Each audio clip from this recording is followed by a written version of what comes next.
వరాహ లక్ష్మీ నరసింహస్వామి వారి నామస్మరణతో పునీతమవుతున్న పుణ్యక్షేత్రం సింహాచలం. దేశంలో ప్రసిద్ధ నరసింహ క్షేత్రాలలో ప్రముఖమైందిగా విరాజిల్లుతున్న ఈ దివ్యక్షేత్రంలో సాక్షాత్తు శ్రీ వరాహ లక్ష్మీ నరసింహస్వామి వారు కొలువై ఉన్నారు. ఈ క్షేత్రం విశాఖపట్నం నగరానికి 16 కిలోమీటర్ల దూరంలో ఉంది.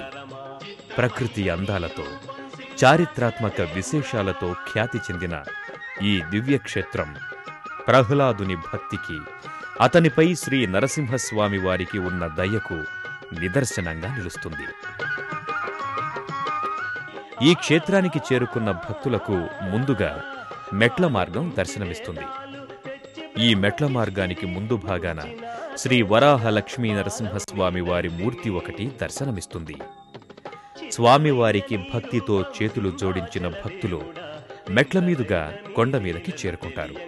అలాగే ఈ దివ్యాలయాన్ని చేరుకోవటానికి ఘాట్ రోడ్ కూడా ఉంది.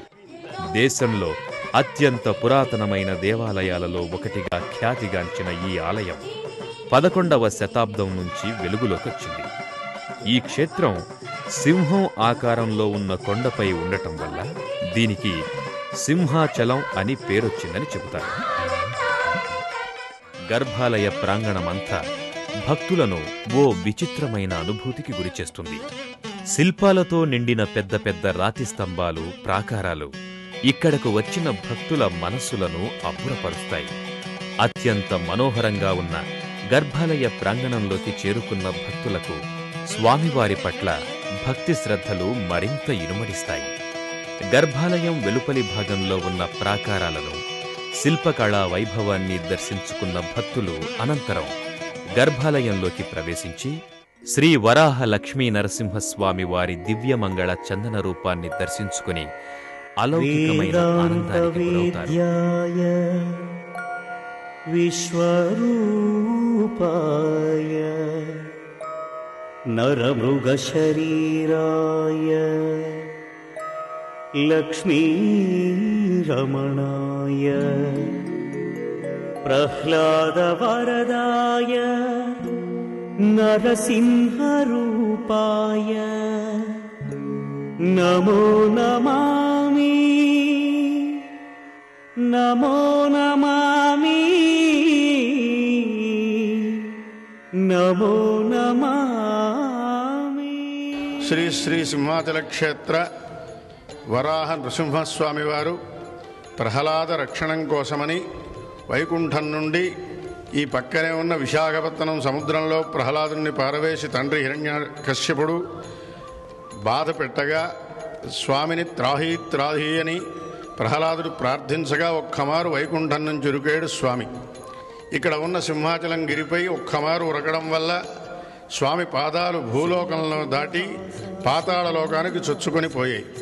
ప్రహ్లాదుని రక్షించిన తరువాత ఆయన కోరిక మేరకు వరాహ నృసింహమూర్తిగా ప్రహ్లాదుడి చేత చాలా కాలం అర్చింపబడి తరువాతి కాలంలో ఇది అడవి అవడము చేత స్వామిపై పుట్ట బలిసిపోయి పుట్టలో కొన్నాళ్ళున్నారు స్వామి.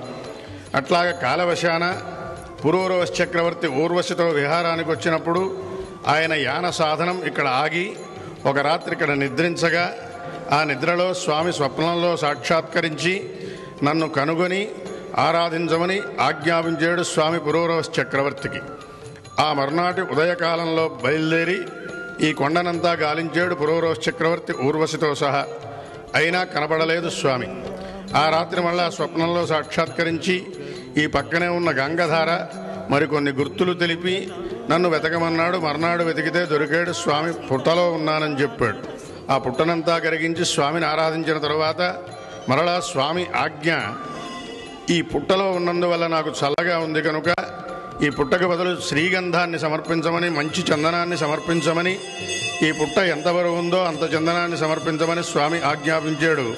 అట్లాగే మనం ప్రతి సంవత్సరానికి ఒకమారు ఆ పుట్టలో ఉన్న స్వామిని పురూరవశ చక్రవర్తి దర్శించిన రోజు ఈ చందనాన్నంతా తొలగించి స్వామి బయటపడి నిజరూపాన్ని చూపిస్తాడు స్వామి అందరికీ. వరాహ నృసింహమూర్తిగా ఒకే ఒక్కరోజు స్వామి దర్శనం.